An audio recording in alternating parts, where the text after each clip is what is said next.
Hi, my name's Hannah, and today I'll be talking about the harsh reality of eating disorders. Um, Eating disorders take a huge role on people of all ages.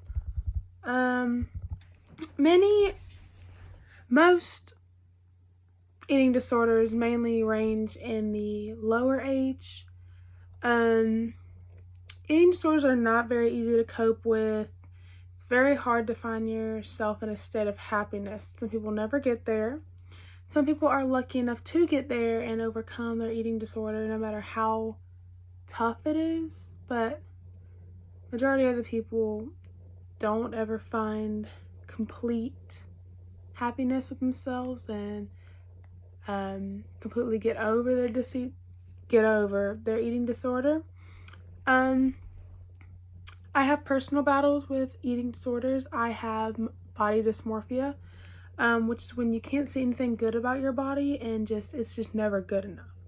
So like I could be the fittest person in the world and I could have the flattest stomach, I could have like the best body, like metaphorically speaking, in the world, and I would still find something wrong with it.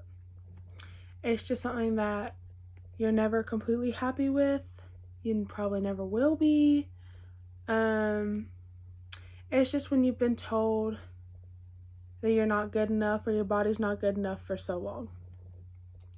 But dysmorphia is in male and females, obviously, but it mainly occurs in females because statistically we are more likely to judge others and to be judged. Men mostly suffer from a certain type of BDD, which is body dysmorphia. They need to maintain a attractive appearance and a fit body and be like the perfect like Calvin Klein model.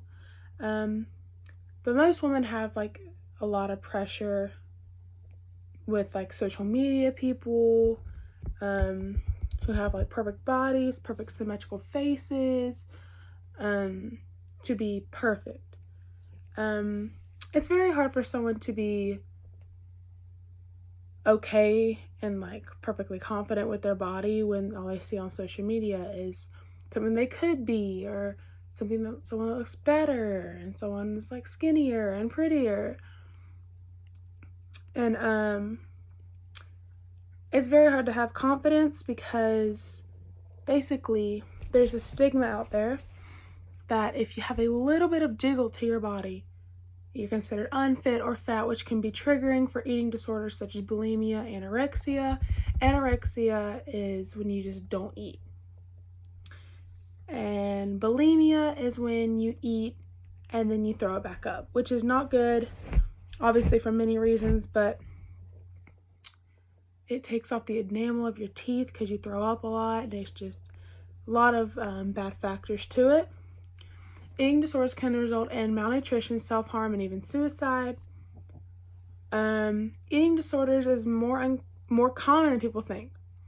The website Avalon Hills Foundation says that 8% of the U.S. population suffer from eating disorders, which doesn't sound like a lot, but when you put it in like numbers perspective, it's nearly 24 million people. I know many people personally who have eating disorders or suffer through eating disorders, including myself. I used to have very bad bulimia when I was, I think, 8th grade. Because I've always been one of the bigger girls in my grade. Like right now, I'm 6 foot and 185 pounds. So I've always been like bigger in that sort of aspect. I joined the cheerleading team in 8th grade, and all the girls and even the coach told me that I shouldn't have to wear a large uniform. I should be in a small or extra small. That if I did, I shouldn't be on the team because they didn't need any extra weight to hold them down. So that made me like feel bad about myself, and like that mainly just started it all. So I started throwing up after I ate. I would eat dinner with my family, and then when I would go to bed, I'd just throw it up. And I dropped from 130 pounds to about 110 in just about 3 weeks, just by throwing up food after I ate. It also didn't help with all the skinny mini girls on Instagram. It's just, I'm currently will most likely always have BDD, but I'm getting better, kinda. I still have very low confidence issues. It's just a thing that happens. One day, hopefully, I will not have to worry about it anymore. Much love to all y'all, and if y'all have an eating disorder out there, it will get better. And you got this, I promise. Bye, y'all.